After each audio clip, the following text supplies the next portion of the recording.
Good morning and welcome to the Forex Daily Update, brought to you by Pepperstone on Thursday the 1st of November 2018. I'm Darren Sinden and you can follow me throughout the day on Twitter by using @ds_Pepperstone. Right, let's take a look at the overnight changes and price moves to be aware of.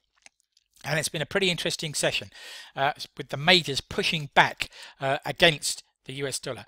Sterling gaining by 0.98% against the greenback, and we'll look at the reasons behind that particular move in a bit more detail momentarily. But the Chinese yuan, the Swiss franc, the Canadian dollar and the Mexican peso all making decent gains against the US currency. Perhaps the star of the show has been the South African rand, though, taking 1.33% off of the dollar overnight.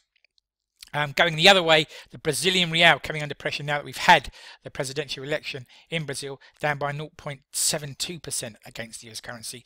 Dollar index for its part rejecting, and I think this is pretty important, rejecting the move above 97 that we saw yesterday and selling off to 96.60 shortly before we recorded the video. To my mind, that's the third time that we've rejected since August at those higher levels. Be very interesting, won't it, to see where dollar index finishes the week after the non-farm payrolls tomorrow.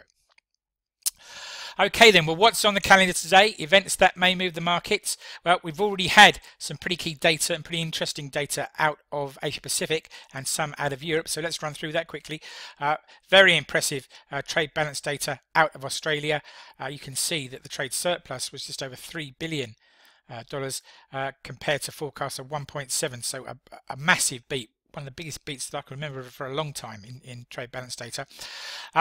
We also had the Caixin Manufacturing PMI data out of China for the month of October. Yes, the print came in at 50.1, ahead of forecast at 49.9, but as we'll see a little bit later on, that's not the whole story.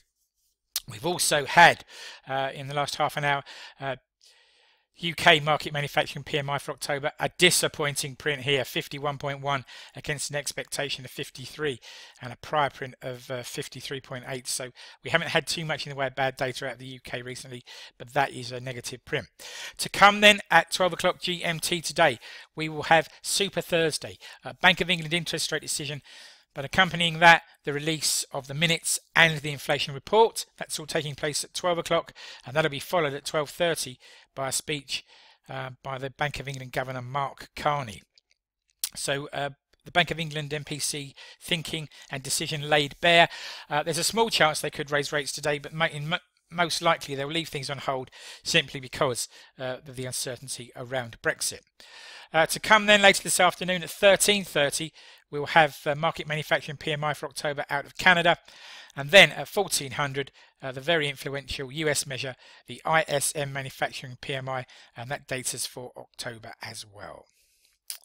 Okay then, let's have a look at the breaking news and comment that's caught my eye overnight and early this morning.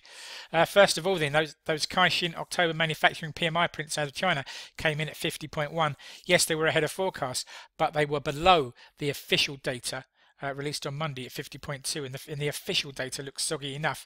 We'll take a look actually at that whole situation about China growth in our final slide, but for now we'll just leave that there.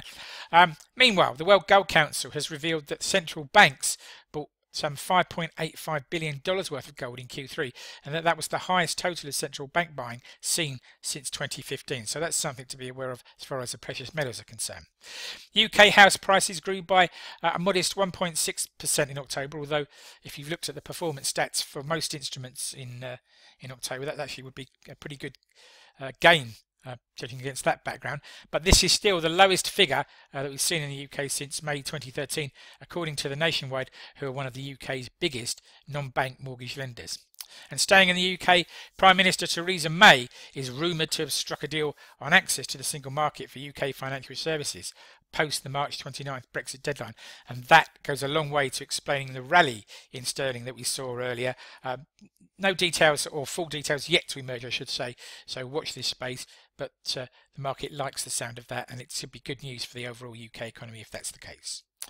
Okay, right, food for thought, something for you to take away with you into the balance of the trading day and beyond, and why not think about this?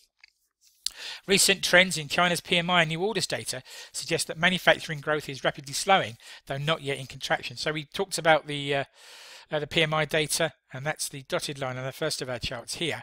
But I've also drawn the new orders component of PMI data, and as you can see, that's been descending rapidly as well. GDP from manufacturing industry had been one of the bright spots in Chinese data recently, and we can see that here in our second chart. The China GDP from industry figure is the blue line, and as you can see, that has been climbing, or had been climbing, up until the most recent print over the course of 2018. The second line on this chart, however, is the overall rate of GDP growth, and that itself had been tipping down. So the question is, can that growth in GDP from manufacturing in China be maintained in the light of the weaker PMI and new orders prints, or is overall GDP going to head lower still in China? My guess, and sort of reading between the lines, is that this GDP figure will go lower as the GDP from manufacturing is likely to tip over next time round based on these weaker PMI numbers. Of course, it's all in the proof of the pudding is in the eating, as they say, but certainly something to watch out for going forward.